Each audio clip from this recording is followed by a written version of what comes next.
আমাদের বিশাল অর্থনৈতিক জীবন, যা আমাদের জীবনে ২৪ ঘন্টার সাথে জড়িত। মানুষের মৌলিক চাহিদার সাথে জড়িত। অন্ন, বস্ত্র, বাসস্থান, শিক্ষা, চিকিৎসা, বিনোদন, সব জায়গায় অর্থের সরাসরি সম্পর্ক। সে হোল ইকোনমি লাইফ, টোটাল অর্থনৈতিক জীবন রাসূলুল্লাহর আদর্শের ধারে কাছে নাই। কেউ পুঁজিবাদ, কেউ সমাজতন্ত্রবাদ। আপনারা আশ্চর্য হওয়ারই কথা যে ৯২% মুসলমানের দেশ বাংলাদেশ। আমাদের দেশে যে অর্থনীতি পড়ানো হয় ইউনিভার্সিটি কলেজে, ওই অর্থনীতির মাঝে ১ নাম্বারও ইসলামী অর্থনীতি পড়ানো হয় না। টোটাল ইকোনমিটাই হচ্ছে পাশ্চাত্যের। অথচ আমরাই বলছি আমরা মুহাম্মাদের উম্মত, আমরা মুসলিম। তো নবী মুহাম্মদ সাল্লাল্লাহু আলাইহি ওয়াসাল্লামের জীবনে কি অর্থনীতি ছিল না? উনি কি ব্যবসা করেন নাই? উনি কি চাকর বাকর লালন করেন নাই? উনি কি খাবার দাবার কিনেন নাই? উনি কি বাজারে বিক্রি করেন নাই? নবীজি মুহাম্মদ সাল্লাল্লাহু আলাইহি ওয়াসাল্লাম কি বাড়ি বানান নাই? সন্তানদের খাবার মুখে তুলে দেন নাই? উনি কি বস্ত্র কিনেন নাই? উনি কি শিক্ষা ব্যবস্থা ঢেলে সাজান নাই? তাহলে উনার জীবনের বিশাল একটি অংশ অর্থনীতি, সেটাতে মুসলমানদের রাসূলের অনুসরণের কোনো নামই নাই বাংলাদেশে। পুরাটা অর্থনীতি চলছে পুঁজিবাদের উপরে ডিপেন্ড করে। তো রাসূলকে অনুসরণ করা যদি ফরজ হয়, এখানে ওই ফরজের খবর কি? রাষ্ট্র যে শিক্ষা ব্যবস্থাটা চালাচ্ছে, ওই শিক্ষা ব্যবস্থাটা পুরাটাই হচ্ছে পাশ্চাত্য নির্ভর। আমরা আলেম ওলামারা নিজেদের অর্থায়নে, পীর সাহেব হুজুররা নিজেদের অর্থায়নে কিছু মাদ্রাসা বানাইছিল। আজকের যে আলিয়া মাদ্রাসা দেখেন, আজ থেকে ৫০ বছর পিছনে যান, ওই আলিয়া মাদ্রাসাগুলো সরকার বেতন দিত না। এগুলো এদেশের আলেমরাই বানাইছে। এখন আমরা ধাক্কাইতে ধাক্কাইতে তারা বেতন দিচ্ছে। আর কওমি মাদ্রাসাগুলো তো এখনো ১ টাকা সরকার দেয় না, নিজস্ব অর্থায়নে চলছে। এই যে ইসলামী শিক্ষা ব্যবস্থা বলেন, মক্তব বলেন, কওমি মাদ্রাসা, তারপরে আলিয়া মাদ্রাসার এখন বেতনের অংশটুকু আছে, কিন্তু পুরাটাই ছিল মানুষের নিজস্ব অর্থায়নে। সরকার প্রাইমারি স্কুল চালাচ্ছে, হাই স্কুল চালাচ্ছে, কলেজ চালাচ্ছে, ইউনিভার্সিটি চালাচ্ছে। এই ইউনিভার্সিটি, প্রাইমারি স্কুল, কলেজ সবগুলোতে যে শিক্ষা ব্যবস্থা, সে শিক্ষা ব্যবস্থা এমন সাবজেক্ট তারা পড়ায়, যেই সাবজেক্টে অনার্সের ফার্স্ট ইয়ার থেকে লাস্ট ইয়ার পর্যন্ত মাস্টার্স এবং পিএইচডি, এমফিল গবেষণা, এই সবটার মাঝে ১ নাম্বারও আল্লাহর কোরআন নাই, রাসূলের হাদিস নাই। এমন সাবজেক্ট আছে ডজন ডজন, যেখানে ইসলামের রশ্মিটা পর্যন্ত নাই। কারা পড়ছে? আমাদের মুসলিম সন্তানেরা। জাহাঙ্গীরনগর বিশ্ববিদ্যালয় নামে একটি ইউনিভার্সিটি আছে, যেখানে ইসলামের নামে একটা সাবজেক্টও নাই, ইসলামিক স্টাডিজ নাই, ইসলামী ইতিহাসটা পর্যন্ত নাই। অথচ জাহাঙ্গীরনগর বিশ্ববিদ্যালয় কাদের টাকায় চলে? ৯২% মুসলমানের ট্যাক্সের টাকায় চলছে। ইসলামের কিচ্ছু নাই। বুয়েট নামক যে বিশ্ববিদ্যালয়, সুয়েট, কুয়েট, রুয়েট, ইঞ্জিনিয়ারিং বিশ্ববিদ্যালয়, ইসলামের ১ নাম্বারও পড়ানো হয় না, ১ নাম্বারও নাই। কারা পড়ছে? আমাদের সন্তানরা। আল্লাহর কোরআনের মাঝে বুঝি বিজ্ঞান নাই? কোরআন কি বিজ্ঞান মুক্ত? অথচ কোরআন তো বিজ্ঞানের উৎস। আল্লাহ নিজে বলছেন, ইয়াসিন ওয়াল কোরআনিল হাকিম, আমি বিজ্ঞানময় কোরআনের কসম খাচ্ছি। এ কোরআন অ্যাস্ট্রোনমি আছে, কসমোলজি আছে, এখানে ফিজিক্যাল সায়েন্স আছে, এখানে ইকোনমি আছে, এখানে স্বরাষ্ট্রনীতি পররাষ্ট্রনীতি সব আছে, কোনটা নাই? সকল এলমের উৎস কোরআন। তো আমাদের ইঞ্জিনিয়ার ছাত্রদেরকে কেন কোরআন থেকে সাবজেক্ট পড়ানো হবে না? সেখানে কোরআন থেকে বের করে কেন মেডিকেল সায়েন্সে কোরআন থেকে পড়ানো হবে না? ইঞ্জিনিয়ারিং বিদ্যার সাথে নৈতিক শিক্ষার সম্পর্ক কেন রাখা হবে না? প্রাইমারিতে কোরআন পেল না, হাই স্কুলে কোরআন পেল না, কলেজে কোরআন পেল না, এখন ভর্তি হলো বুয়েটে, সেখানেও কোরআন পেল না। যে ইঞ্জিনিয়ারটা কোরআনের বাহিরে শিক্ষা জীবন শেষ করলো, তার নৈতিকতা আসবে কোত্থেকে? এজন্যই তো তারা রডের বদলে বাঁশ ঢুকাই দিচ্ছে।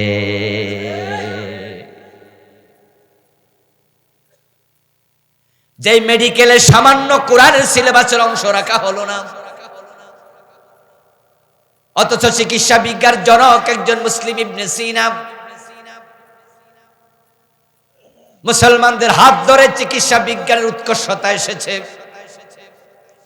তো প্রাইমারিতে ছেলেটা কোরআন পেল না, হাই স্কুলে পেল না, কলেজে পেল না, মেডিকেলে ভর্তি হলো, সেখানেও তাকে কোরআন থেকে নৈতিক শিক্ষা দেয়াই হলো না। এই ছেলেটা ডাক্তারি বিদ্যা শেষ করার পরে তার ভিতরে আল্লাহর ভয় যেহেতু নাই, এই লোকটা তো মহিলা ডাক্তারের কাছে গেলে বাচ্চা প্রসব করার জন্য কনসিভ যখন করে, তখন আমরা দেখি 100 মহিলা হাসপাতালে গেলে 95 জনের পেট কাইটা সিজার কইরা বাচ্চা বের করা লাগবে। কারণ ওই ডাক্তারের ভিতরে আল্লাহর ভয় নাই, তাই সে টাকা ছাড়া কিছু বোঝে না, বিনা প্রয়োজনেও মহিলার পেট কেটে দেয়, তার টাকা দরকার। রাসূলুল্লাহকে অনুসরণ করা যদি ফরজ হয়, তাহলে আমাদের লাইফস্টাইল রাসূলের মতো কেন হবে না? প্রিয় নবীর জীবনের লক্ষ্যের সাথে আমাদের জীবনের লক্ষ্য মিলেনি। আমরা আলেম ওলামারও অনেকে মিলাতে পারিনি। আমরা মনে করছি আমি মাদ্রাসার মুহাদ্দিস, প্রিন্সিপাল, খতিব, আমি মসজিদের ইমাম, এই তো আমার দায়িত্ব শেষ। আমি একজন পীর সাহেব, লাখ লাখ মুরিদ আছে, জিকির আজকার নামাজ শিখাচ্ছি, দ্যাটস এনাফ। যার কারণে এই দেশের সাধারণ মানুষগুলো ইসলাম বিমুখ হয়েছে। আল্লাহ তাআলা পবিত্র কোরআন মাজিদের 3টা সূরাতে প্রিয় নবীজির জীবনের লক্ষ্য কি সে প্রসঙ্গে কথা বলেছেন। সূরা সফ আয়াত নাম্বার 9, সূরাতুল ফাত আয়াত নাম্বার 28, সূরাতুত তাওবা আয়াত নাম্বার 33। 3টি সূরার ভিন্ন 3টি আয়াতে আল্লাহ 3 বার একই কথা বলেছেন, হুয়াল্লাযী আরসালা রাসূলাহু বিদীনিল হক লিইয়ুযহিরাহু আলাদ-দীনি কুল্লিহি। আল্লাহর নবীর জীবনের লক্ষ্য যদি আমরা আজকে মিলাতে পারতাম, তাহলে এই দেশের অর্থনীতি আলেমদের হাতে থাকতো, শিক্ষানীতি আলেমদের হাতে থাকতো, সমাজনীতি আলেমদের হাতে থাকতো, রাজনীতি আলেমদের হাতে থাকতো। নবীর জীবনের লক্ষ্য ছিল দিনের বিজয়। দিন যদি বিজয় হতো, রাষ্ট্র আমরা চালাতাম, আমরা শিক্ষার ভিতরে প্রাইমারি, কলেজ, হাই স্কুল আল্লাহর কোরআন ঢুকায়া দিতে পারতাম।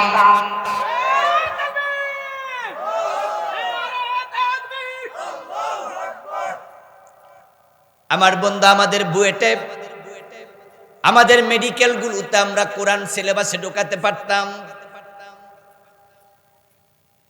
পৃথিবীর অন্য মুসলিম দেশে যান, খবর নেন, তাদের দেশের সিলেবাসে কোরআন শিক্ষা আবশ্যক। মিশর বলেন, সৌদি আরব বলেন, দুবাই বলেন, কাতার বলেন। আমার বন্ধু ইন্টারমিডিয়েট পাশ করে যতজন, এসএসসি পাশ করে, তাদের মাঝে কোরআন পড়তে পারে না এমন একজন স্টুডেন্ট পাওয়া যাবে না। তাদের সিলেবাস তাদেরকে আলেম বানাচ্ছে। এখন আমরা মাদ্রাসায় যারা পড়ি, আমরা কোরআন পড়লাম, প্রশ্ন হলো মাদ্রাসায় পড়ার পার্সেন্টেজ টোটাল আমাদের জনশক্তির কত? টোটাল জনশক্তির কত পার্সেন্ট মাদ্রাসায় পড়ছে? আমার তো মন বলে 30%-এর বেশি নয়। তাও সেটা হবে কিনা সন্দিহান। 100 জনের মাঝে 30% যদি মাদ্রাসায় পড়ে, বাকি 70% তো মাদ্রাসায় পড়ে নাই। তাহলে 30% কোরআন পড়লো, বাকি 70% কোরআনের বাহিরে থেকে গেল। যদি আমরা প্রাইমারির ক্লাস 1-এ কায়দা ঢুকায় দিতে পারতাম, তাহলে ক্লাস 2-তে ওঠার আগে আমাদের বাচ্চাগুলো আলিফ লাম বা তা সা, আমাদের বাচ্চাগুলো মিম জবর মা, বা জবর বা জবর বা, তা জবর তা জবর তা, এভাবে অক্ষর মিলাইয়া বাক্য শব্দ তৈরি করতে পারতো। 1 বছর পড়লে দ্বিতীয় বছরে তার হাতে আমপারা তুলে দেয়া যেত। ক্লাস 2-তে যদি আমপারা পড়ানো যেত, ক্লাস 3-তে 10টা সূরা অর্থ সহ শিখাইয়া দিতাম। সিলেবাসটা সেভাবে বানানো হতো, ক্লাস 5 পাস করলে সব বাচ্চা গড়ে কোরআন পড়তে পারত। এসএসসি লেভেলে যাওয়ার আগে কোরআনের অর্থ 10 পারা মুখস্থ করায়া দেয়া যেত। যদি ক্লাস 10 পর্যন্ত কোরআন এবং হাদিসকে বাধ্যতামূলক পড়ানো যেত, তাহলে প্রতিটা ঘরে ঘরে বাবা মরলে জানাজার নামাজ পড়ানোর ইমাম তৈরি হয়ে যেত।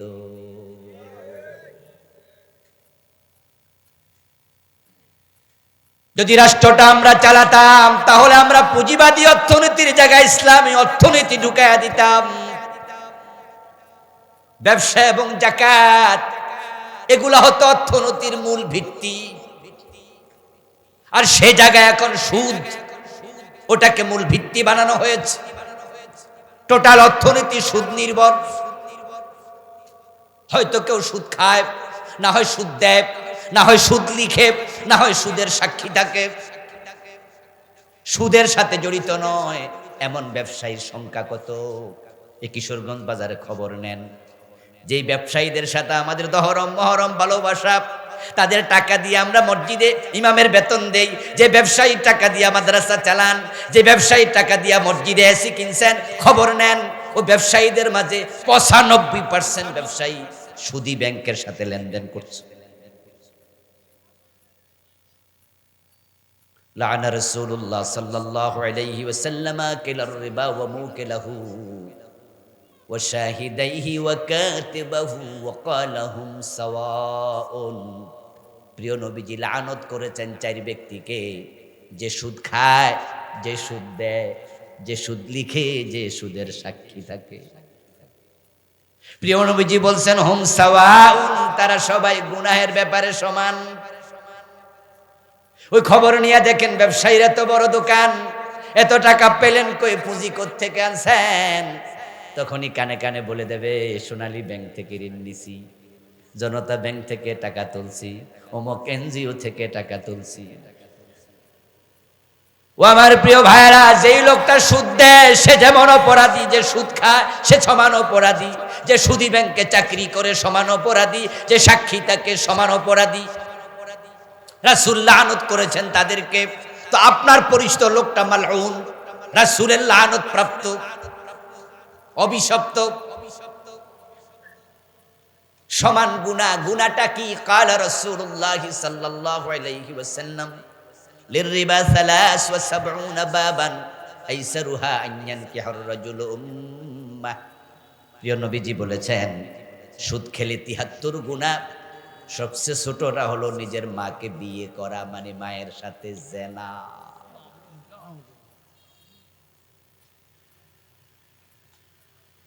وقال النبي صلى الله عليه وسلم من أكل درهم ربا وهو يعلم أنه أشد من 36 زينة। নবীজি সাল্লাল্লাহু আলাইহি ওয়াসাল্লাম বলেন, যে ব্যক্তি জেনে শুনে 1 টাকা সুদ খায়, তার আমলনামায় 36 বার, কমপক্ষে 36 বার জিনার গুনাহ লিখে দেয়া হয়। এই সুদ ভিত্তিক অর্থনীতি চলছে, চেঞ্জ নেই। 53 বছর সুদের সাথে সবাই জড়িয়ে আছে কম বেশি। কত পার্সেন্ট মুক্ত? আমরা পারিনি সুদ মুক্ত বাংলাদেশ গড়তে। আপনার চোখের সামনে এই মানুষগুলো মায়ের সাথে জেনাকারী। ওই যে আপনার মাদ্রাসা, আপনার মসজিদের পাশে সোনালী ব্যাংক, জনতা ব্যাংক, রূপালী ব্যাংক, যখন আপনার মসজিদে জোহরের আজান হয়, ওই জনতা ব্যাংক সোনালী ব্যাংক থেকে নেমে এসে তারাই মসজিদে প্রথম কাতারে দাঁড়াইছে, আল্লাহু আকবার, ইয়াকা না'বুদু, আল্লাহ তোমার গোলাম, অথচ মাত্র সুদ লেখা আইছে। ওই যে দোকানদার আপনার পিছনে নামাজে দাঁড়াইছে, যার পকেটের টাকা মসজিদে এসি কিনে লাগাই আপনি নামাজ পড়তেছেন আর তার জন্য দোয়া করছেন, আল্লাহ তিনি এসি দিয়েছে, আল্লাহ মসজিদে 5,000 টাকা মাসে বেতন দেয়, তাকে জান্নাতুল ফেরদাউসটা দিয়ে দিও। ওই লোকটাই সুদে টাকা আনছে অথবা নিজে সুদ খায়। এই লোকটাকে জাহান্নাম থেকে বাঁচানোর জন্য আপনার ভূমিকাটা কি? এই অর্থনীতি পরিবর্তন হবে না যতদিন পর্যন্ত রাষ্ট্রে ইসলাম আসবে না। কারণ ইসলাম যদি আমাদের হাতে আসতো, ক্ষমতা আসতো, আমরা সুদ বন্ধ করে সেখানে যাকাত ভিত্তিক অর্থ ব্যবস্থা, ব্যবসা ভিত্তিক অর্থ ব্যবস্থা ঢুকিয়ে দিতাম। রাষ্ট্র তখন মানুষকে বিনা সুদে ঋণ দিত, ওখান থেকে ঋণ দিয়া ব্যবসায়ী তার ব্যবসা চালাতে পারত। কোনো চিন্তাই তো নাই। চেঞ্জ শিক্ষানীতি চলছে আপনার চোখের সামনে। এই যে ডাক্তার, এই যে ইঞ্জিনিয়ার, এই যে অফিসার, আপনার সন্তান, আমার সন্তান, আমাদের আত্মীয়, সে টাকনুর নিচে কাপড় পরছে সারাদিন, বুঝেই না টাকনুর নিচে কাপড় পরা হারাম। সকালে একবার দাড়ি কামায়, রাতে আবার চান্স পাইলে আরেকবার কামায়। সে জানে না এটা কবিরা গুনাহ, কাজ সিলেবাসে নাই। সে মানুষের পকেটের টাকা হায়নার মতো গিলে খায়, অফিসে ফাইল আটকায়া রাখে, ঘোষ না দিলে সিগনেচার করে না। সে বুঝে না ঘোষ খেলা হারাম, কারণ তার সিলেবাসে এগুলা নাই। আপনার ভূমিকা কি? কুয়াংফুসাকুম ওয়াহলিকুম নারা, এই দায়িত্ব আপনার নাই?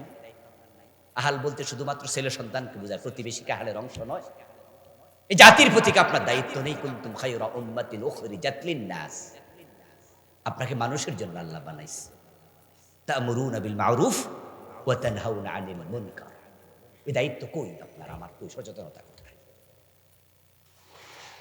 নবীজি মুহাম্মদ সাল্লাল্লাহু আলাইহি ওয়াসাল্লামকে অনুসরণ করা যেহেতু ফরজ, তাই জীবনের প্রতিটি স্তরে রাসূলুল্লাহর জীবনের সাথে আমাদের জীবন মিলাতে হবে। তিনি আমাদের একমাত্র আদর্শ, তাকে অনুসরণ না করলে জান্নাত মিলবে না। قال رسول الله صلى الله عليه وسلم كل امتي يدخلون الجنة إلا من أبى قيل من أبى يا رسول الله قال من أطاعني دخل الجنة ومن عصاني فقد أبى সহিহ বুখারীর riwayat। নবীজি সাল্লাল্লাহু আলাইহি ওয়াসাল্লাম বলেন, আমার সব উম্মত জান্নাতে যাবে, তবে যে অস্বীকারী সে জান্নাত পাবে না। কিলা মান ইয়া রাসূলুল্লাহ, প্রশ্ন করা হলো, হে আল্লাহর নবী, অস্বীকারী উম্মতকে? নবীজি মুহাম্মদ সাল্লাল্লাহু আলাইহি ওয়াসাল্লাম জবাব দেন, মান আতানি দাখালাল জান্নাহ ওয়া মান আসানি ফাকাদ আবা, যে আমি নবীকে অনুসরণ করবে সেই জান্নাতে যাবে, যে আমাকে অনুসরণ করবে না সে অস্বীকারী, তার কপালে জান্নাত নাই। তো প্রিয় নবীজি মুহাম্মদ সাল্লাল্লাহু আলাইহি সাল্লাম 10 বছর মদিনা কোরআন দিয়া চালাইলেন, প্রেসিডেন্ট হয়ে, রাষ্ট্রপ্রধান হয়ে, রাষ্ট্র ক্ষমতার জন্য আল্লাহর কাছে তিনি দোয়া করলেন। আল্লাহ শিখাইছে, ওয়াকুর রাব্বি আদখিলনি মুদখালা সিদকিন ওয়া আখরিজনি মুখরাজা সিদক ওয়াজআল লি মিন লাদুনকা সুলতানান নাসীরা, ও আল্লাহ আমাকে রাষ্ট্র ক্ষমতা দাও, আমি তোমার কোরআন দিয়ে দেশ চালাতে চাই। আল্লাহ ক্ষমতাও দিলেন, দোয়াও শিখালেন। রাসূল 10 বছর কোরআন দিয়া হাদিস দিয়া দেশ চালাইলেন। সেখানে রাসূলের অনুসরণের ব্যাপারে আপনার ভূমিকা কি? আপনি কয়দিন দোয়া করছেন? কয়দিন রাষ্ট্র ক্ষমতা কোরআনকে নেয়ার জন্য চেষ্টা করছেন? 53 বছরের বাংলাদেশ কোরআন দিয়া একটা সেকেন্ড চলল না, সেজন্য আপনার কলিজার মাঝে কয়দিন কষ্ট অনুভব করেছেন? শুধুমাত্র দাড়ি আর টুপিতে সুন্নাহ পাইলেন, কোরআন দিয়ে দেশ চালানো রাসূলুল্লাহর জীবনের এত বড় সুন্নাহ 10 বছর লাগাতার, ওই সুন্নাহ বুঝি পান নাই আপনি? ওটা বুঝি সুন্নাহ নয়?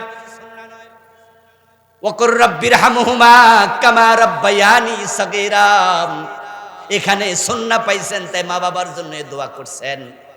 ওয়াজআল লি মিন লাদুনকা সুলতানান নাসীরা, এখানে দোয়ার সুন্নাহ বুঝি পান নাই? নবীজি মুহাম্মদ সাল্লাল্লাহু আলাইহি ওয়াসাল্লামকে অনুসরণ করবেন, অনুসরণ, তাহলে জান্নাত মিলে যাবে। আমার রাসূল বলে গেছেন, মান আহাব্বা সুন্নতি ফাকাদ আহাব্বানি ওয়া মান আহাব্বানি কানা মাই ফিল জান্নাহ। যে আমি নবীর সুন্নাহকে লালন করে অনুসরণ করে সে আমি নবীকে ভালোবাসে, আর যে আমি নবীকে সুন্নাহ পালন করার মাধ্যমে ভালোবাসা দেখাবে, কানা মাই ফিল জান্নাহ, সে জান্নাতে আমার সাথেই যাবে। মনে মনে ভাবছেন, হুজুর নামাজ রোজা হজ যাকাত করি, টুপি দাড়ি পাঞ্জাবি আছে, তো সুন্নাহ তো মানি। আমি বলবো, হ্যাঁ দোস্ত, আপনি যদি সুন্নাহ মানেন তাহলে আপনার জন্য তো সুসংবাদ, রাসূলুল্লাহ আপনাকে সাথে নিয়ে যাবেন। কিন্তু এই সুন্নাহটা যেন সুবিধাবাদী হইয়া নফসের গোলাম হইয়া না মানেন, এটা খেয়াল রাখেন। যদি সুন্নাহ মানার ক্ষেত্রে আপনি নফসের গোলাম হন, তাহলে আল্লাহর গোলামি আর থাকে না। রাসূলুল্লাহর সুন্নাহ যখন মানবেন, আপনি আল্লাহর গোলাম হন। আল্লাহর গোলাম হইয়া যে মানে, সে ভালো লাগলো মানে, কষ্ট লাগলো মানে, সুন্নাহ মানলে বৃষ্টি খাওয়াইলো মানে, সুন্নাহ মানলে পাথর মারলো, সুন্নাহ মানে মিষ্টি খাওয়াইলো, সুন্নাহ ছাড়ে না, পাথর মারলো, সুন্নাহ ছাড়বে না। কিন্তু নফসের গোলাম হইলে কি হবে? সালাম দিলে সুন্নাহ মানবেন, পাথর মারলে পলাই যাবেন। আমাদের দেশের লোকেরা অধিকাংশ তারা নফসের গোলাম হইয়া সুন্নাহ মানতেছে। অধিকাংশ লোক, আত্মসমালোচনা করুন, সেখানে আপনি আছেন কিনা, আমি আছি কিনা। আমার নিজের চোখে তো দেখি সমাজে, এই জজকোট কিশোরগঞ্জে জোহরের আজান যখন হয়, তখন জজদের মাঝে 5 ওয়াক্ত নামাজি আছে এমন 2-4 জন জজ নাই? কথা বলে না কেন ভাই? যখন জোহরের আজান হয় তখন 5 ওয়াক্ত নামাজ পড়ে এমন 2-1 জন জজ আছে। জোহরের নামাজ পড়ার জন্য তিনিও মসজিদে গেলেন। মসজিদে যাওয়ার পরে তিনি যখন ঢোকেন, ডান পা দিয়ে ঢোকেন, বের হন বাম পা দিয়ে, আল্লাহু আকবার, নামাজ শুরু, সালাম ফিরিয়ে নামাজ শেষ। রাসূলকে তিনি ফলো করছেন কদমে কদমে, পদে পদে।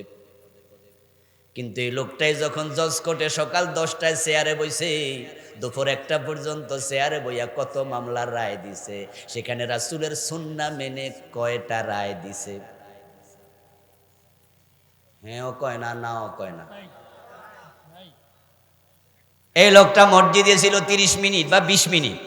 জোহরের টাইমে 30 মিনিটের বেশি তো আর থাকে নাই নাকি? এই যে মসজিদে ঢুকছে, ঢোকার সময় সুন্নাহ মানা শুরু, ডাইন পা দিয়া ঢুকছে, বের হওয়ার সময় বাম পা দিছে, মাঝখানে সুন্নাহর বাহিরে কোনো কামই করে নাই। হুজুর যখন জোহরের নামাজের ফরজের ইমামতি করছে, হুজুর 2 রাকাত পড়ার পরে আত্তাহিয়াতু পড়তে বসতে হয়। ইমাম সাহেব বসতে ভুলে গেছে, উনি দাঁড়াইতে শুরু করছে। 2 রাকাত পড়ার পরে জোহরের আত্তাহিয়াতু পড়তে বসা ওয়াজিব। মুসল্লিদের কাছে মেসেজ আছে, আমার নবী 2 রাকাত পড়ে তিনি বসেছেন, আত্তাহিয়াতু পড়েছেন, প্রথম বৈঠক ওয়াজিব। হুজুর ভুল করছে, তাই পিছন থেকে সবাই লোকমা দিছে। জজ সাহেব লোকমা দিছে। হুজুর যখন স্মরণ পড়ছে ভুল হইছে, হুজুর লোকমা গ্রহণ করে বসে আত্তাহিয়াতু পইরা তারপরে যথারীতি নামাজ শেষ। এখন জজ সাহেব নামাজের পরে আবার এজলাসে গিয়া উনার চেয়ারে বসে রায় দেয়া শুরু করছে। আজকে রায় হবে চুরির মামলা, চোর ধরে হাত কাটো, এমন বিধান কোরআনে আছে না নাই? চোর ধরে হাত কাটা সুন্নত ওয়াজিব না ফরজ? আর হুজুর যে মিস করছিল সেটা কি? আমার কথাকে আমি বুঝাইতে পারতেছি না, তো জবাব দিচ্ছেন না কেন? তাহলে বলেন না, হুজুর যেটা মিস করছে সেটা কি ছিল? আর চোর ধরে হাত কাটা ওয়াজিব না ফরজ? এই হাকিম এই ফরজ কাম করে? তো হুজুর যে লোকমা দিল, কিছুক্ষণ আগে হুজুর যখন ভুল করছিল, হুজুর যে দলে লোকমা দিল, সব মুসল্লি তো একসাথে লোকমা দিল। যেই হাকিম 53 বছর ধরে চোরকে জেলে দেয়, অথচ নবী মুহাম্মদ আমাদের আদর্শ।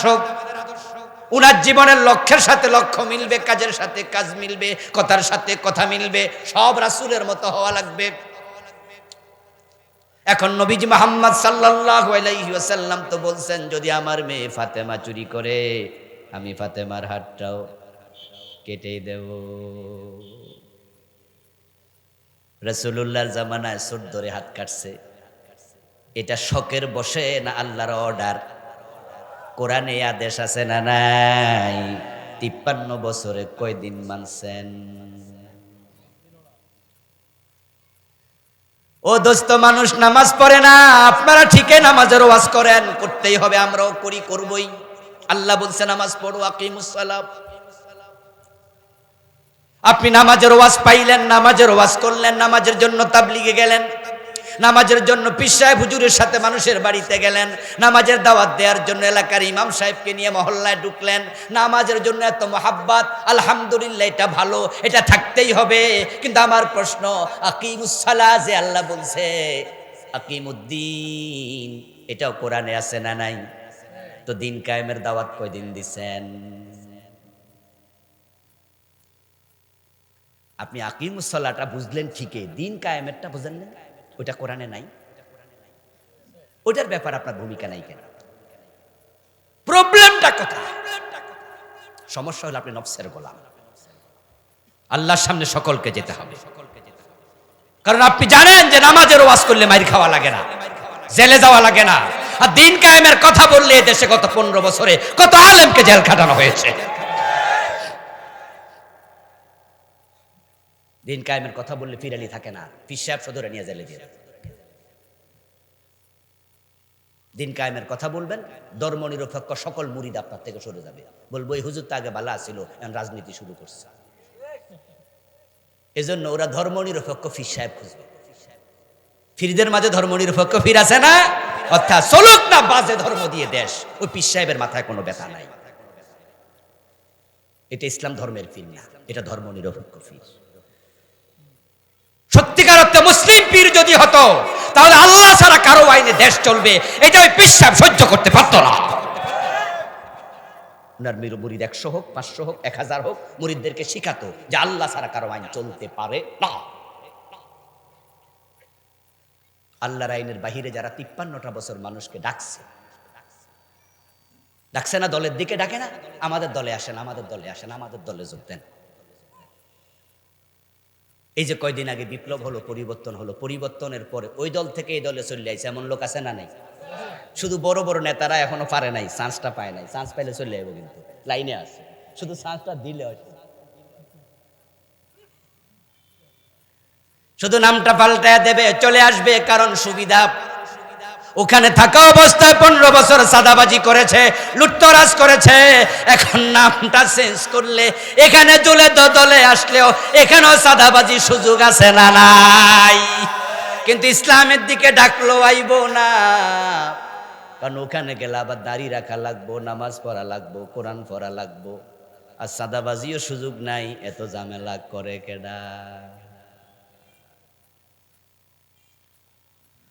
ও দোস্ত, আমার প্রিয় নবী সাল্লাল্লাহু আলাইহি ওয়াসাল্লামকে আল্লাহ তাআলা দুনিয়ায় কেন পাঠালেন? লক্ষ্য কি? হুয়াল্লাযী আরসালা রাসূলাহু বিল হুদা,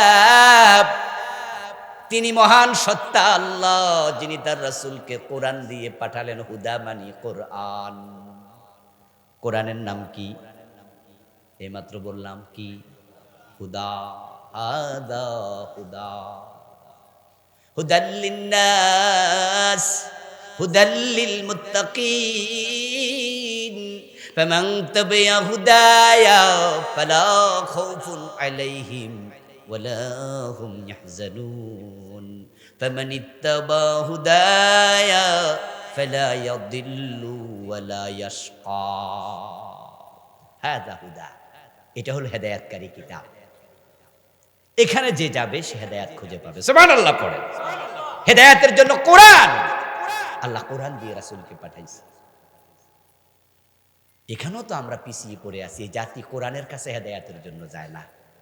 এরা দেওয়ানবাগে যায়, আটরশি যায়, মাইজভান্ডার যায়। ওরা আগে পিশাব খুঁজে নেয়, আগে কোরআন খুঁজে নেয় না।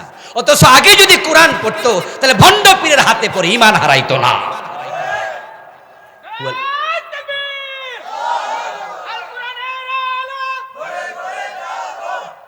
হুয়াল ফারিকু বাইনাল হক ওয়াল বাতিল ইন তাত্তাকুল্লাহ ইয়াজআল লাকুম ফুরকানা। ফুরকান তো পায় না মানুষ, আল্লাহ ভীতি তো অন্তরে নাই, আছে সুবিধার নীতি অন্তরে। আমার প্রিয় ভাইয়েরা, কোরআন কাল্লা বললেন হুদা, আমি কোরআন দিয়ে রাসূলকে পাঠাইছি। কেন পাঠাইছি? চুমু খেয়ে তাকে রাখার জন্য নয়, সকাল বিকাল তেলাওয়াত করে ভালো করে গোশে মাঝে রেখে দেবেন আর আল্লাহ বেহেশত দিয়ে দেবে। এত সোজা নয়। জিনে ধরলে ফু দিয়ে জিন তাড়ানোর জন্য কোরআন পাঠাই নাই, কোরআন দেই নাই। এটা লিখে লিখে তাবিজ বানাইয়া গলায় ঝুলাইয়া দেবেন, এজন্য কোরআন আল্লাহ পাঠান নাই। বাপ মরে গেলে হুজুর ডাইকা খতম করাবে আর মনে করে আমিও তো কোরআন মানি, কোরআন ভালোবাসি, এই যে হুজুরদেরকে ডাইকা খতম করাইছি, মনে করে সেও কোরআন ওয়ালা। আল্লাহ বলে আমি কোরআন দিয়েছি, ওয়া দীনিল হক, সত্য দিন মানে ইসলাম। ইন্নাদ দীনা ইনদাল্লাহিল ইসলাম। আল্লাহর কাছে দিন আছে একটা, সেটার নাম কি? বলেন জোরে, কি? ইসলাম ছাড়া আর কোনো দিন আছে? দিন শুধু একটা, ধর্ম শুধু একটা, ইসলাম। বাকি যা আছে এগুলাকে বলে আদিয়ানে বাতেলা, সব বাতিল। বুঝতে ভুল করা যাবে না। আমাদের কোনো ভাই বলে ইসলাম সর্বশ্রেষ্ঠ ধর্ম, আমি বলি ভুল বলেছ। ইসলাম হলো একমাত্র ধর্ম। সর্বশ্রেষ্ঠ বললে বোঝা গেল আরো কিছু সেরা আছে, এগুলার মাঝে এটা এক নাম্বার। অথচ আল্লাহর কাছে দিন কয়টা? ইন্নাদ দীনা ইনদাল্লাহিল ইসলাম, শুধু ইসলাম, শুধু ইসলাম। ফামান ইয়াবতাগি গায়রাল ইসলামি দীনা ফালান ইউকবালা মিনহু। আল্লাহ বলে ইসলাম বাদ দিয়ে আর কোন দিন যদি তুমি তালাশ করো, সেটা গ্রহণ করা হবে না, সেটা প্রত্যাখ্যাত। এ দিন হক ইসলাম, হুদা কোরআন, এ দুটা দিয়ে আমি আমার রাসূল কেন পাঠাইছি? লিইউযহিরাহু আলাদ্দীনি কুল্লিহি। আমার নবী সমাজের যত মতবাদ আছে, আদিয়ানে বাতেল আছে, মানুষের বানানো রীতি আছে, নীতি আছে, মত আছে, পথ আছে, আইন আছে, বিধান আছে, সবগুলোর উপর আমার নবী ইসলামের বিজয় করে দেবে।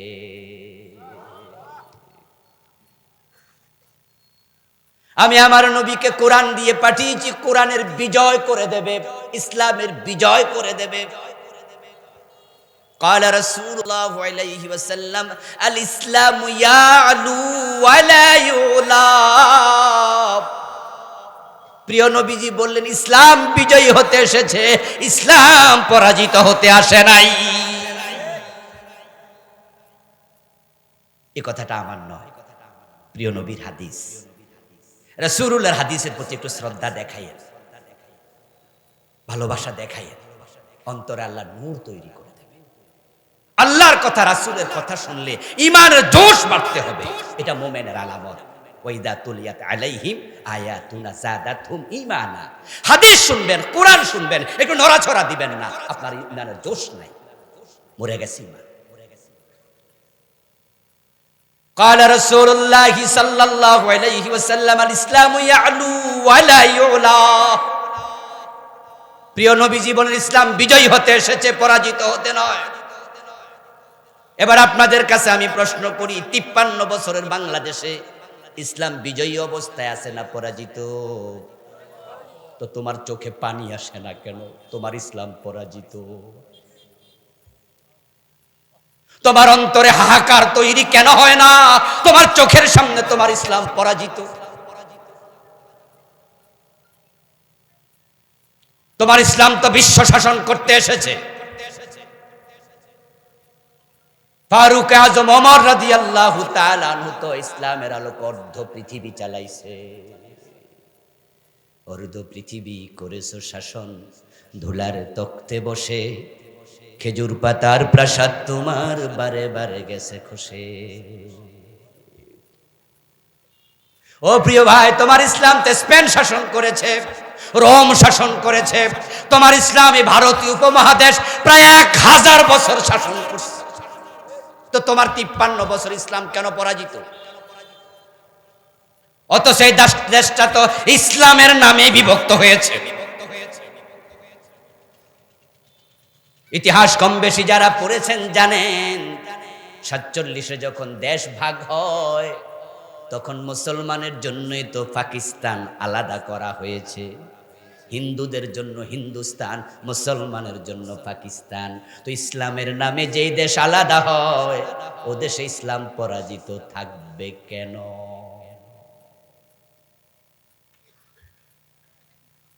প্রিয় নবীজি সাল্লাল্লাহু আলাইহি ওয়াসাল্লাম আল্লাহ তাআলার কাছে দোয়া করলেন দিন বিজয়ের জন্য, রাষ্ট্র ক্ষমতা দরকার।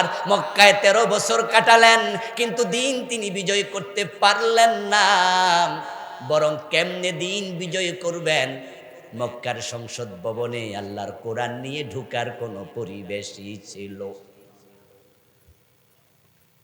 সেই সংসদ আবু জেহেল ছিল প্রেসিডেন্ট, আবু সুফিয়ান প্রধানমন্ত্রী, আবু জেহেল সেখানে প্রেসিডেন্ট, আবু লাহাব সেখানে স্বরাষ্ট্রমন্ত্রী, উতবা পররাষ্ট্রমন্ত্রী। তারাই তো সংসদ চালায়। সেখানে বসে তারা সিদ্ধান্ত নিয়েছে, লা তাসমাউ লিহাদাল কুরআন ওয়ালগাউ ফি লাআল্লাকুম তাগলিবুন।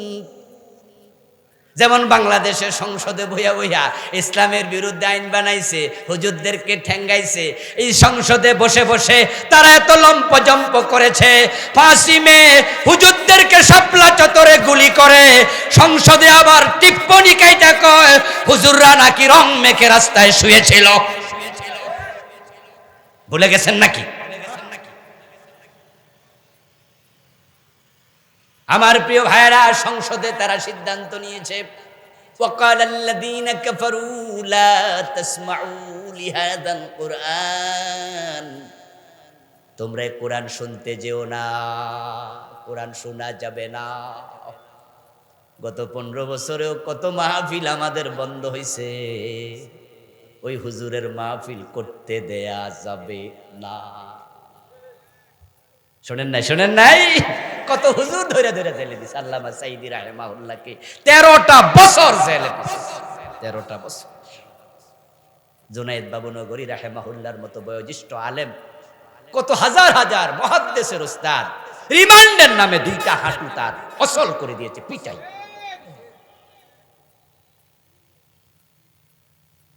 লা তাসমাউ লিহাদাল কুরআন, কোরআন শুনতে যেও না, ওয়ালগাউ ফি,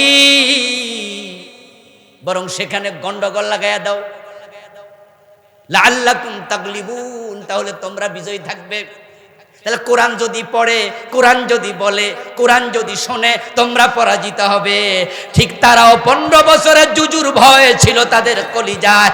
আলেম ওলামারা মাথা উঁচু করে দাঁড়ালে তারা টিকতে পারবে না, তাই তারা আলেমদেরকে ঠেঙ্গানোর কাজে ব্যস্ত ছিল।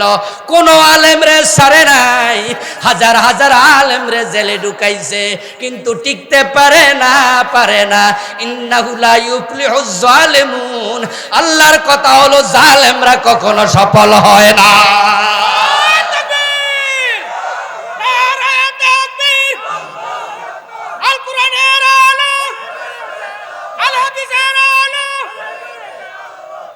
আমার প্রিয় ভাইয়েরা, জালেমদেরকে ব্যর্থ করেন আল্লাহ নিজে।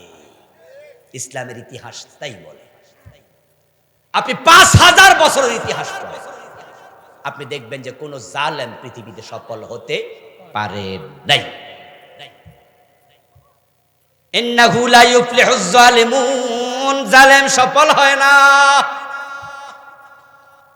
এই যে নমরুদ ইব্রাহিম আলাইহিস সালামের উপর জুলুম করেছে, কোরআন নাজিল হলো যখন তার 2500 বছর আগে নমরুদ পৃথিবীতে জন্ম নিয়েছিল।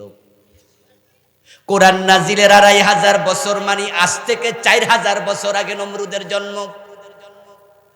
সেই নমরুদরে লাঞ্ছিত হয়েছে, ওই আলোচনা কোরআন হাদিসে আছে না নাই? কোরআনে আসালাম তারা ইলাল্লাযী হাজ্জা ইব্রাহিম ফি রাব্বিহি আন আতাহুল্লাহুল মুলক।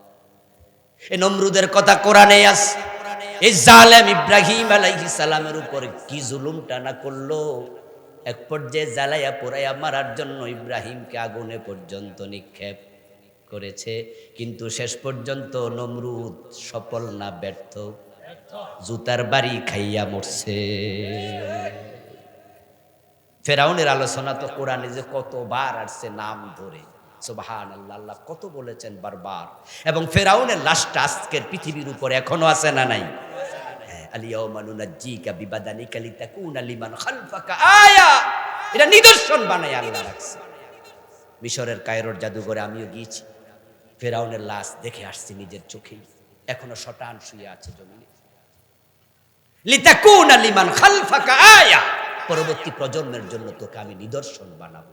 ৩১০০ বছর পানির মাঝে ভাসমান ছিল, বাহারে আহমারে, পানিতে গলে নাই, পচে নাই, তিমি হাঙ্গরে খায় নাই। আল্লাহ লাশ রেখে দিয়েছে পৃথিবীর মানুষ যেন দেখে শিখে যে সে ব্যর্থ হয়েছে, ব্যর্থ হয়েছে, ব্যর্থ। মূসাকে মারতে গেছিল, আল্লাহ পানির ডুবে ছেড়ে দিয়েছে। সে আল্লাহ এখনো আছে না নাই?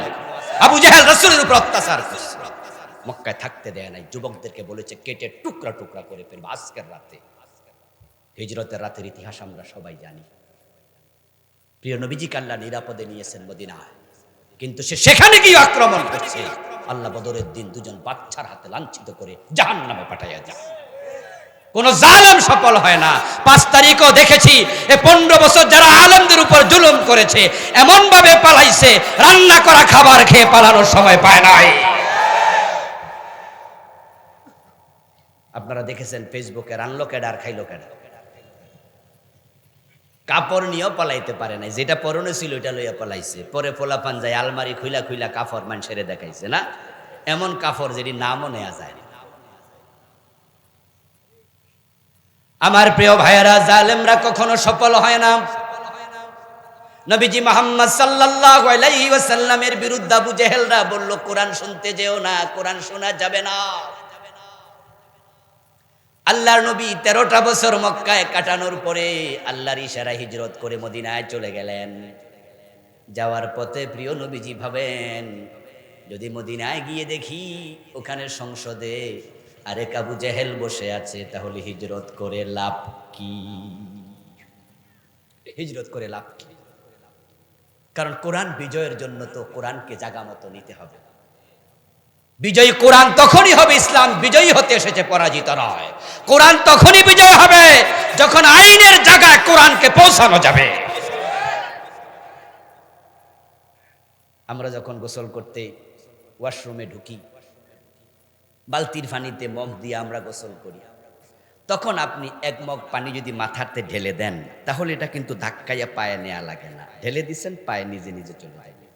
আর যদি আপনি নিচের থেকে ধাক্কান, তাহলে মাথা পর্যন্ত আনতে 4-5 বালতি লাগে।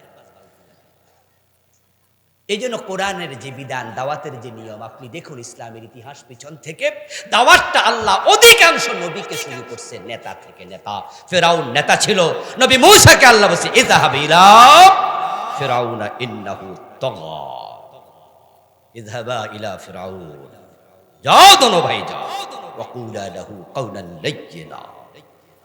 এই মূসা হারুন নবুয়ত দিয়েছি, প্রথম দাওয়াত ফেরাউনের বাড়িতে। সুবহানাল্লাহ পড়ে। অথচ ফেরাউনের ভয়ে তো নবী মূসা পালাইয়া গেছিল, 10টা বছরের মতো দেশের বাহিরে ছিল। আর আল্লাহ আজকে কিতাব দিয়ে, নবুয়ত দিয়া, কিতাব তখনও দেয় নাই, মাত্র নবুয়ত দিয়েছে। নবুয়ত দিয়ে বলছে আগে ফেরাউনের বাড়ি যাও। ওয়ানদির আশিরাতাকাল আকরাবিন, নবী মুহাম্মদ সাল্লাল্লাহু আলাইহি ওয়াসাল্লামকে আল্লাহ বলে, ও নবী, আপনার আপনজন তাদেরকে জাহান্নামের ভয় প্রদর্শন করুন। এবার আবু জেহেল, আবু লাহাব, উতবা সাহেব, আবু সুফিয়ান, তারা রাসূলুল্লাহর বাড়ির পাশের মানুষ। আর আবু লাহাব তো রাসূলুল্লাহর আপন চাচা, ঘরের মানুষ। ওরা কি মক্কার সাধারণ লোক ছিল না নেতা ছিল? দাওয়াত নেতাদেরকে দিয়ে শুরু হয়। কারণ যদি সমাজের নেতা ঠিক হয়, মানুষ এমনি ঠিক হয়। আরবি প্রবাদ আছে, আন্নাসু আলা দীনি মুলুকি, নেতা সোজা, কর্মী সোজা। আর আমাদের দেশে ইসলামের বিজয় না হওয়ার পিছনে এটা আরেকটা কারণ, আমরা নেতাদের কাছে দাওয়াত দিতে যাই না, সামসামি করতে যাই। ওদের কিছু হাদিয়া তোপা রুটি খাওয়ার জন্য চাই। বরং আমরা দাওয়াতি কাজের জন্য খুঁজে নেই এমন লোক, যে লোকের কাছে গেলে দমক দিব না, তিরস্কার করবে না, করে না কো ঢুস ঢাস, মারে না কো ফুসফাস, খায় শুধু দুধ ভাত, নেই কোনো উৎপাত, এমন লোক খুঁজে আমরা দাওয়াত দিয়া কই দায়িত্ব পালন হয়েছে। হ্যাঁ, তাদেরকেও দাওয়াত দিতে হবে। বেলালের কাছেও দাওয়াত দিয়েছেন রাসূল, আম্মারের কাছেও দিয়েছেন, সুহাইবের কাছে দিয়েছেন, দেবেন। কিন্তু আবু জেহেলের কাছে রাসূল বারবার গিয়েছেন, বারবার। আল্লাহর কাছে ওমরের হেদায়েতের জন্য আলাদা স্পেশাল মুনাজাত করেছেন, দোয়া।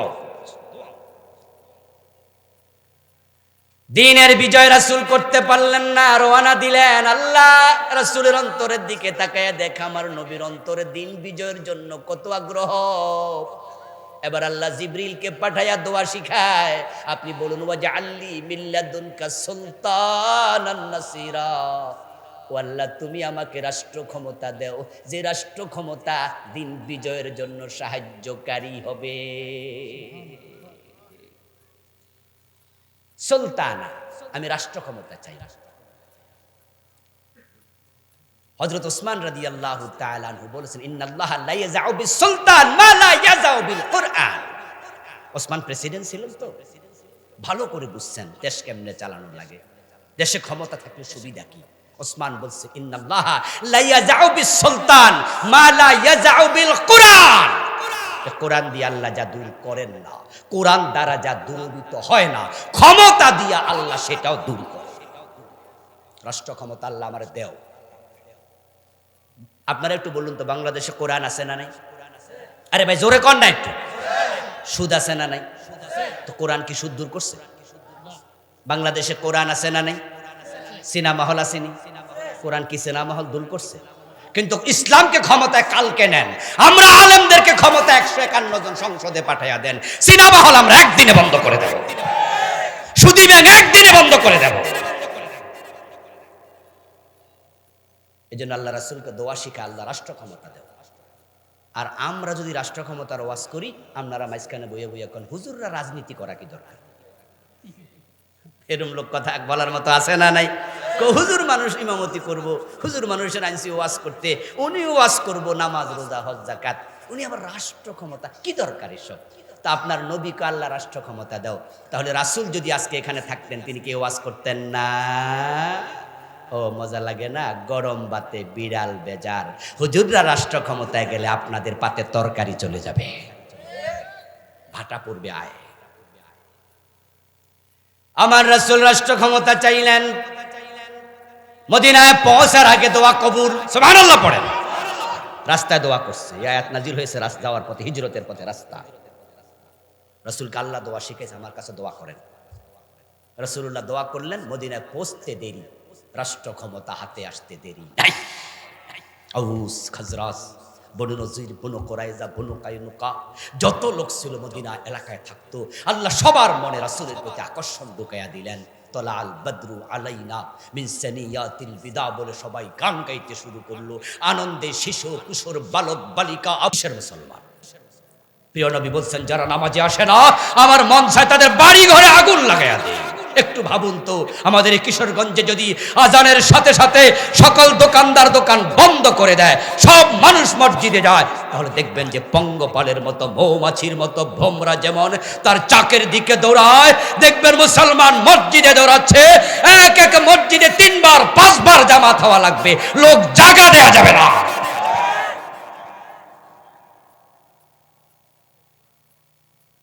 আমার প্রিয় ভাইরা, এই দেশে অনেক ওয়াজ হলো, ওয়াজ তো আর কম হয়নি, কিন্তু বেপর্দা বেহায়াপনা, সিনেমা নাটক কমছে না বাড়ছে? এই সিনেমা কি ওয়াজ করলে বন্ধ করা যাবে? সিনেমা দেখার জন্য হলে যাওয়া লাগে না, এখন যুবকদের হাতে হাতে সিনেমা হল আছে না নাই? এটার ভিতরে সিনেমা হল আছে, এমন সিনেমা হল আছে যেটা বাংলাদেশেও নাই, আমেরিকারটা সহজ। থামাবেন কেমনে? দিন বিজয় ছাড়া সম্ভব না। চুরি বন্ধ করতে হলে চোর ধরে হাত কাটার আইন করে দেন, দেশটা সোনার বাংলা বানাতে বেশি দিন হবে লাগবে না। প্রিয় ভাইয়েরা, বলছিলাম যে যদি কোরআনের বিজয় হয়, তাহলে সুখী সমৃদ্ধ একটি সোনার বাংলা হতে বেশি দিন লাগবে না। আমরা এই দেশটাকে পারিনি সোনার বাংলা বানাতে। আপনি ইসলামের ইতিহাস, পৃথিবীর অন্য অন্য দেশের ইতিহাস সামনে রাখেন, আপনি ভূগোল পড়েন, দেখেন যে আমাদের মালয়েশিয়া আমাদের মাত্র 8 থেকে 10 বছর আগে স্বাধীন হলো। মালয়েশিয়া এবং বাংলাদেশের আবহাওয়া কিন্তু প্রায় সিমিলার, একবারে বলা চলে একরকমই। তাদের দেশে একটু বৃষ্টি বেশি হয়, প্রায় দিনে হয়। আজ থেকে 12-14 বছর আগে আমি মালয়েশিয়া গিয়েছিলাম বেড়াতে, 4 দিন মতো ছিলাম সেখানে। এত বছর আপনার মাত্র আমাদের 10 বছর আগে তারা স্বাধীন হয়ে তারা আজকে কোথায় গেল? ওদেশে আপনি কুয়ালালামপুরে গেলে 50 তলা বিল্ডিং যে কয়টা আছে গনে কুলাইতে পারবেন না। আর পুরো বাংলাদেশে একটা 50 তলা বিল্ডিং এখন আমরা বানাইতে পারি না। ওদের দেশ এত আগালো, রাস্তাঘাট, ব্রিজ, কালভার্ট, অর্থনৈতিক সমৃদ্ধি কাকে বলে, অথচ খনিজ পদার্থ আমাদের মতো খনিজ পদার্থ নাই, সামান্য। আবহাওয়া আমাদের মতো, খনিজ পদার্থ আমাদের মতো। তারা আগাইলো আর আমরা পিছালাম, পিছাইতে পিছাইতে এমন পিছাইছি, এখন ব্যাংকে 10 লাখ টাকার চেক দিলে রিফিউজ। প্রায় ব্যাংকে খবর নিয়ে দেখেন 10 লাখ টাকা একসাথে দিতে কেমনে পারবে? ওদের মাহাতির মোহাম্মদ সৎ মানুষ, ভালো মানুষ, দেশকে আগাইয়া দিছে, আর আমাদের নেতারা নিজেরা টাকা চুরি করে বিদেশ পাচার করছে।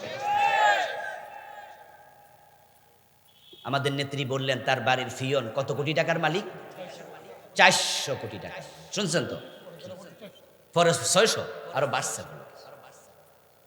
আচ্ছা, এই যে 400 কোটি আর 500-600 কোটি যাই হোক, বেটা কি চাকরি করে কামাইছে? তো কার টাকা? শুধু এসালম গ্রুপ ইসলামী ব্যাংকের 18টা শাখা থেকে টাকা বিদেশে পাচার করেছে 80,000 কোটি। কার টাকা? রিক্সাওয়ালাদের টাকা, ঠেলাওয়ালার টাকা, ব্যবসায়ীর টাকা। আপনার অ্যাকাউন্ট, আমার অ্যাকাউন্ট ইসলামী ব্যাংকে আছে, আছে না? আমাদের টাকা তারা বিদেশ পাঠায়। আশ্চর্য তো। অন্যরা বিদেশ থেকে টাকা আরো দেশে আনে, দেশে কাজে লাগা। আমাদের ছেলেরা বিদেশ গিয়ে কঠোর খাটুনি খেটে সৌদি আরবে গেলে দেখবেন যে রাস্তার মাঝে, রোদের মাঝে দাঁড়ায় দাঁড়ায় আমাদের বাচ্চারা কাজ করছে, ভাইয়েরা কাজ করছে। ওরা পাঠাইলে আমরা বলি রেমিটেন্স যোদ্ধা। তারা দেশে টাকা পাঠাইছে, আর তাদের টাকা তোমরা চুরি করে বিদেশ পাঠাও। তোমরা আবার বলো দেশপ্রেম। তোমরা ভণ্ডামি করেছো, ভণ্ডামি। দেশপ্রেমের নাম আমাদের সাথে ভণ্ডামি করেছো। আমরা আলেম ওলামারা কথা বললেই কয় তোমরা পাকিস্তান যাও। আমরা নাকি পাকিস্তান প্রেমী? কই, গত 15 বছর এত মারলা, এত গুলি দিলা, এত ফাঁসি দিলা, এত জেলে দিলা, আমরা কোনো আলেম তো পাকিস্তান যাই নাই। পাকিস্তান আমাদের দেশ না, আমাদের দেশ বাংলাদেশ। এই ভূখণ্ড আমরা ছাড়বো না। তোমরা ইন্ডিয়া পালাইয়া বুঝাইছো তোমরাই সেখানকার দালাল। আর আমাদের আলেমদেরকে কথায় কথায় পাকিস্তান যাও। দেশপ্রেমের কথা আমাদের শিখাইতে আসছো তোমরা। কোন আলেম বাংলাদেশের টাকা বিদেশ পাচার করছে? একজন আলেমের নাম বলে। আর কানাডায় তারা বেগম পাড়া বানাইছে। আজীব। আমার বন্ধু, শুধু অসৎ নেতৃত্বের কারণে, দিন বিমুখ নেতৃত্বের কারণে দেশটা সোনার বাংলা হতে পারে নাই। তলাবিহীন জুরি হয়ে গেছে। অথচ এমন আবহাওয়া, এমন চমৎকার উর্বর মাটি পৃথিবীর খুব কম দেশে আছে। আপনারা তো হজ উমরা করার জন্য সৌদি আরবে গেছেন। সৌদি আরব, কাতার, কুয়েত, মিশর, এই আরব বিশ্বে যাবেন, দেখবেন যে প্রায় দেশে সেখানে একটা গাছ যদি বাছাইয়া রাখা লাগে, সকালে একবার পানি দেয়, বিকেল আবার পানি দেয়, তলার মাঝে পাইপ। আর আমার বাংলাদেশে আল্লাহ কি আবহাওয়া দিল, সুবহানাল্লাহ। যদি আম খেয়ে আমের বিচিটা ফেলে দেন, দেখবেন যে 1 সপ্তাহ পরে গাছ নিজে নিজে হয়ে যায়, 2 বছর পরে নিজে নিজে আম ধরে, 1 পয়সা বিনিয়োগ লাগে না। একটা লাউ যদি নষ্ট হয়ে যায়, এই নষ্ট পচা লাউটা ফেলে দেয় মহিলারা, খাওয়া যাবে না, ফেলে দাও। এই লাউটাই কাকে খায়?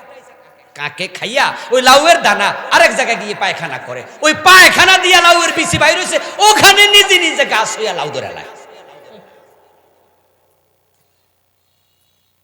এই দেশ গরিব থাকবে কেন?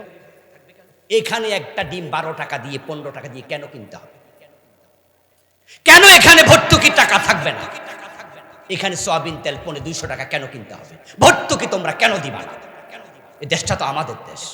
কোত্থেকে দেবে? টাকা তো সব বিদেশ পাঠাইতেছে। আপনি অবাক হবেন, আমেরিকাও কিন্তু খনিজ পদার্থ নাই। আমি অনেকবার, 3বারের মতো আমেরিকায় গিয়েছি। এই আগস্টে আমি 22 দিন ছিলাম আমেরিকায়। একবার আমি শীতকালে ছিলাম, 10 দিনের একটা সফর ছিল নভেম্বর মাসে 2021 সম্ভব। শীতের প্রখরতায় আমার শীতের কারণে নাকের ভিতরে শ্লেষাতে রক্ত জমে গেল।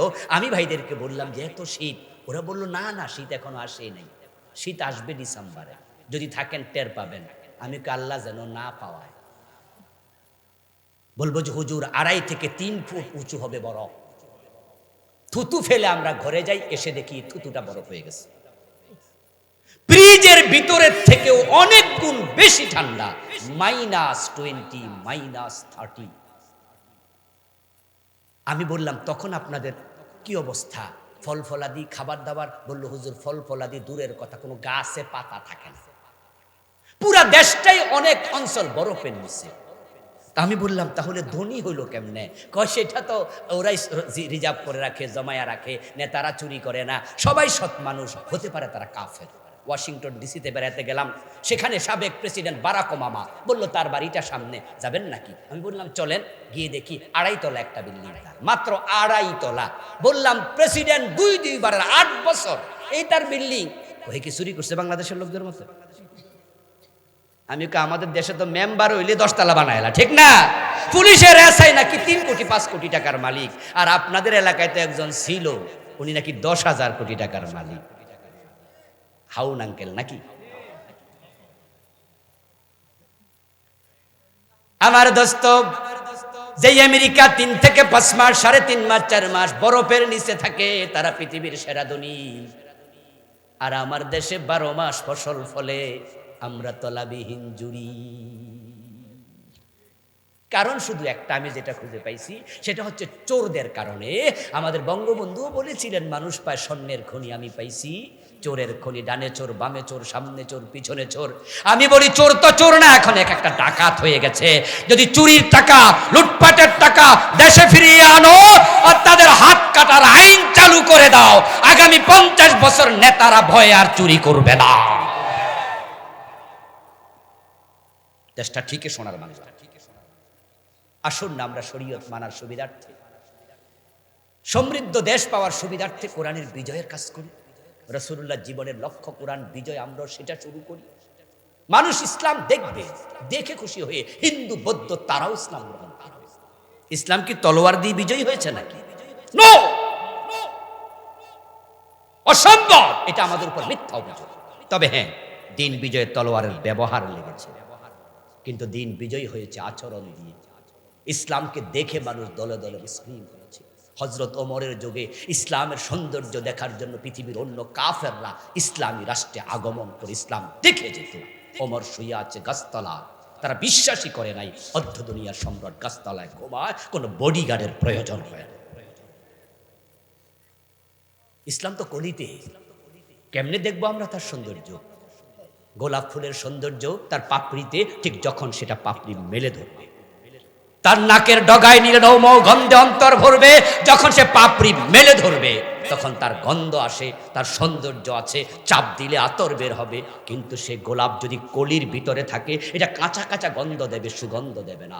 ইসলামকে, কোরআনকে মসজিদ মাদ্রাসা থেকে সংসদে পাঠাও, অর্থ মন্ত্রণালয়ে পাঠাও, রাজনৈতিক মন্ত্রণালয়ে পাঠাও, সারা দেশে কোরআন কায়েম করো। ইসলামের সৌন্দর্যে পৃথিবীর মানুষ আবার মুগ্ধ হবে, বিমোহিত হবে। বাংলাদেশের হিন্দু বৌদ্ধরাও তারাও ইসলাম গ্রহণ শুরু করে দেবে। কিন্তু ইসলামকে তো আমরা মসজিদের ভিতরে বেঁধে রাখলাম, কোরআন তো আমাদের তাকের মাঝে বেঁধে রাখলাম। তেলাওয়াতের কোরআনকে বাস্তব কোরআনে রূপ দিতে হবে। আসুন না আমরা তেলাওয়াতের এই কোরআনকে বাস্তব কোরআনে রূপ দেই। কতই তো পড়লাম চোর ধরে হাত কাটো, কাটতে তো পারলাম না। কতই তো পড়লাম আয-যানিয়াতু ওয়াজ-যানি ফাজলিদু কুল্লা ওয়াহিদিন মিনহুমা মিআতা জালদা ওয়া লা তা'খুযকুম বিহিমা রা'ফাতুন ফি দীনিল্লাহ। আল্লাহ বলে 100 বেত লাগাইবা, অন্তরে যেন কোনো ভালোবাসা তৈরি না হয়, ঠিকঠাক মতো লাগাইবা। 100 দূরের কথা, একটাও তো লাগাই নাই। তো তেলাওয়াত পর্যন্তই দায়িত্ব শেষ। বাহ, কি গর্ব করে বলি, এবার আমরা রমাদানে কোরআন খতম করছি। কি কোরআন খতম করলা? একদিনও মানলা না। কোরআন কি তেলাওয়াতের জন্য শুধু এসেছে? এটা তো আইনের কিতাব, বাস্তব কিতাব। আল্লাহ তাআলা আমাদের সকলকে দিন বিজয়ের আন্দোলনে শরীক হওয়ার তৌফিক দিন, বলেন আমিন। হাযা মা ইনদি ওয়াল ইলমু ইনদাল্লাহ আলাইহি তাওয়াক্কালতু ওয়া ইলাইহি উনীব।